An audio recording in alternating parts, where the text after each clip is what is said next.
Alright, I'm actually back for a second video. I'm pretty shocked and happy I didn't give this up right away, and just wanted to say thanks to anyone who decided to check out my first video. I do this for fun and don't expect anyone to watch, but I really appreciate anyone checking it out. It means a lot.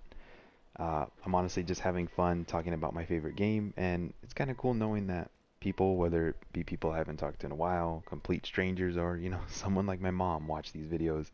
But either way, I didn't expect this to kind of be as fun as it was, but I do plan on continuing it. So again, thanks for checking it out, and let's get into the build.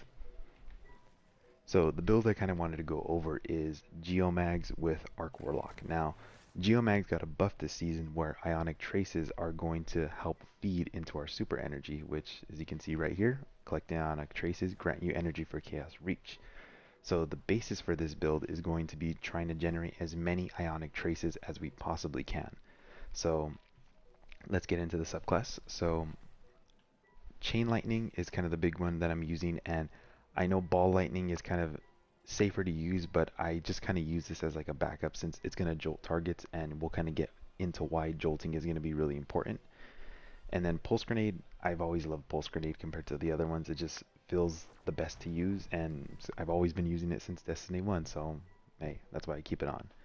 So aspect-wise, Electrostatic Mine, so anytime we defeat targets with our arc abilities or defeating jolted or blinded targets is going to create an Ionic Trace and also make us amplified, so this is going to be important because we already have one way to make Ionic Traces. Then Arc Soul. I've always loved Arc Soul. At first I was kind of iffy about it, but as time went on I realized that it's actually really good in kind of chipping away at enemies and kind of helping you in situations you don't realize, whether it be an enemy behind you, random mines that pop up and all that. So Arc Soul's always really good. So fragment wise, Spark of Discharge, so our arc weapon final blows have a chance to create an Ionic Trace, and I know it says it has a chance, but I'm pretty sure that I read somewhere it's like 3 kills gives you an Ionic Trace, which honestly is not bad, especially with the weapons that we're using. It's going to be really helpful. Then Spark of Ions, defeating a jolted target creates an Ionic Trace, and I know reading this you may go, wait, your aspect already does that. But the cool thing is this actually double dips, and this is going to give us 2 Ionic Traces every time we kill a jolted target, which is really cool. Then Spark of Shock, Arc Grenades jolt targets. I think this is generally probably one of the best arc fragments you could always have on, and hey, it just so happens to jolt, so we're going to be getting more Ionic Traces.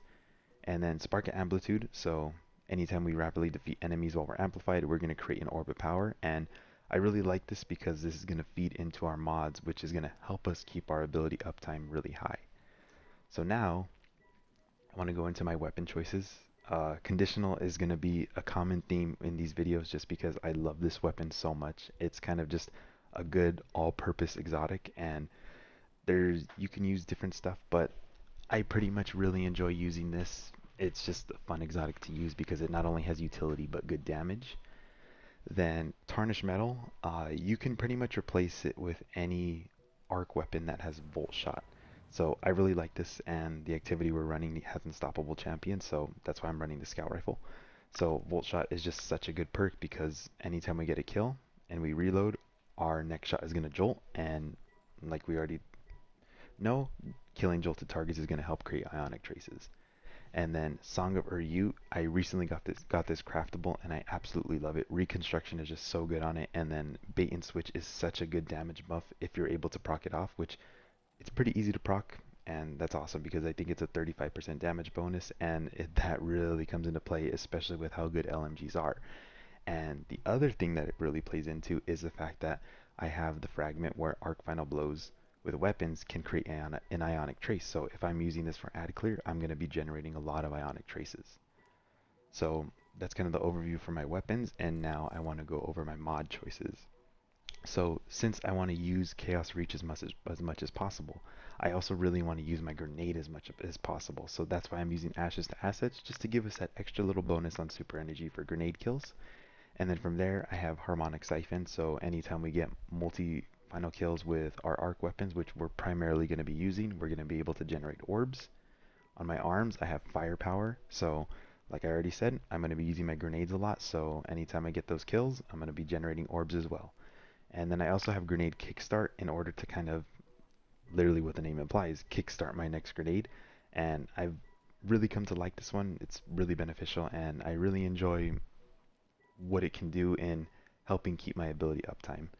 For my chest piece, I just decided to load all the way on my arc reserves just so I have as much ammo as possible on my LMG, and there's not really much else to talk about from there. But on my legs, I just have orb mods, Absolution twice, and a firepower or innervation for the reduced cooldown. So anytime we get an orb, it's really going to feed into our abilities, especially our grenade, which is something I really want to prioritize since that's going to be a really easy source of ionic traces. And then on my bond, I decided to use powerful attraction. I've kind of messed around with it, and I actually do kind of like it because I pop my rift a lot. So just to get my arc soul, and not only that, heal. And it's actually been really beneficial in just kind of collecting orbs and kind of helping me have one less thing to worry about when I'm trying to make this build work. And then I just throw on a bomber, a little bit of extra grenade cooldown, and yeah, that's pretty much the overview for that. It's basically just trying to generate as many orbs as we can and to feed into our abilities so we can keep that jolt uptime as high as possible to help create as many ionic traces as we can. So with that, let's stop touching grass and let's get into the gameplay. As always, thanks for watching and I hope you enjoy.